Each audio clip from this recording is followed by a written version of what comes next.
उदय भारत में पिछले वर्ष सितंबर में पहली बार विकासशील देशों के वानिकी फोरम का मंत्री स्तरीय सम्मेलन आयोजित किया गया, जिसमें आपसे अधिकांश लोग आए और उसमें हमने दिल्ली वन घोषणा को स्वीकार किया।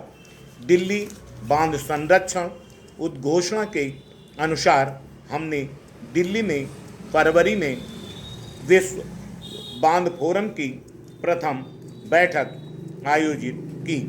भारत ने ब्रिटेन के साथ समझौता ज्ञापन पर हस्ताक्षर किए, जिसका उद्देश्य वानिकी के विषयों पर अंतर्राष्ट्रीय सहयोग में सुधार लाना और वानिकी सिद्धांतों के कार्यान्वयन पर विकास को बढ़ावा देना है। हमने ब्राज़ील, ऑस्ट्रिया और फिनलैंड के साथ मिलकर वानिकी पर संयुक्त वक्तव्य जारी किए।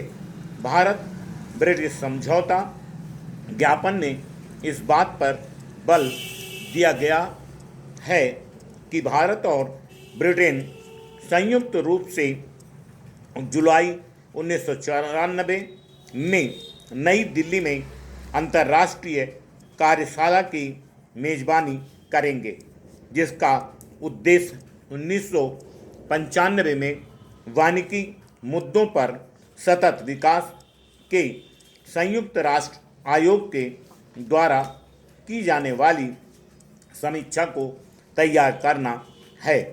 हम राज्य सरकारों को केवल जुलाई की कार्यशाला में ही नहीं, बल्कि अपने सभी कार्यों में अपने साथ रखेंगे, क्योंकि मेरा यह पूर्ण विश्वास है कि राज्यों के सहयोग के बिना हम कुछ भी नहीं कर सकते।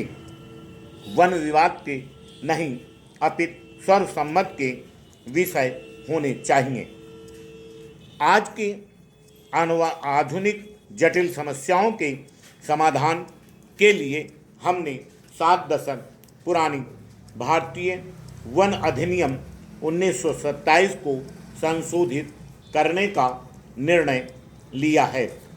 प्रस्तावित कानून का मसौदा राज्यों से और केंद्र शासित क्षेत्रों में 3 वर्ष पहले परिचालित किया जा चुका है।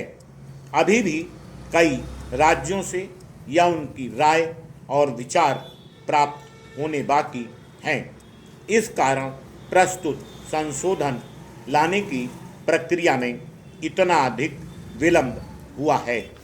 यदि 31 मई तक हमें उत्तर प्राप्त नहीं होंगे तो आपकी खामोशी को हमें सहमत मानना पड़ेगा।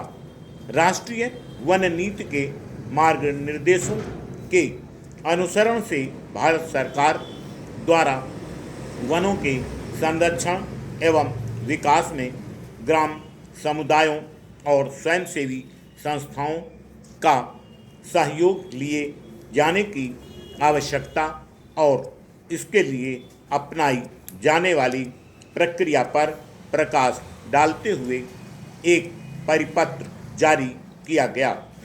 इन मार्गनिर्देशों का अनुसरण करते हुए अब तक 14 राज्यों ने लाभ साझेदारी संबंधी आदेशों को जारी किया।